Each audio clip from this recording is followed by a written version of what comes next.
Welcome to our channel. Today we how to deploy cybersecurity with AWS, quick tutorial step by step clearly. Log into your AWS Management Console. Navigate to the Amazon EC2 dashboard. Launch a new EC2 instance. Select an Amazon machine image, or AMI, that suits your needs. Choose an instance type that matches your performance requirements. Configure instance details such as network and IAM role. Add storage based on your application's requirements. Set up security groups to control inbound and outbound traffic.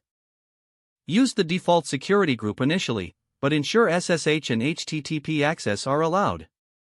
Review your configuration and launch the instance. Once the instance is running, connect to it via SSH. Install necessary software packages for your cybersecurity tools. Consider using tools like Snort or Suricata for intrusion detection. Set up an Amazon CloudWatch alarm to monitor your instance's performance. Navigate to the AWS Identity and Access Management, or IAM, dashboard. Create user roles specifically for your cybersecurity team. Attach appropriate policies to these roles to provide necessary permissions.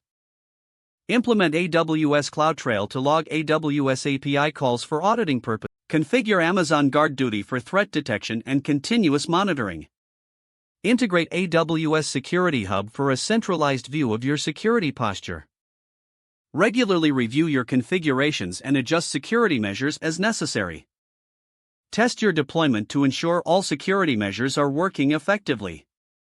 Document your processes and configurations for future reference. If the page does not load, refresh the browser or try again in a private or incognito window. Make sure you are using the correct email address, then retype it carefully to avoid small typos. If your password is not accepted, use the reset option and create a new strong password you can remember. Check your spam folder for verification or security emails, then complete any requested confirmation steps. Enable two-factor authentication if available to improve account security and reduce unauthorized access risk. Don't forget to like this video and subscribe to our channel for more step-by-step tech guides.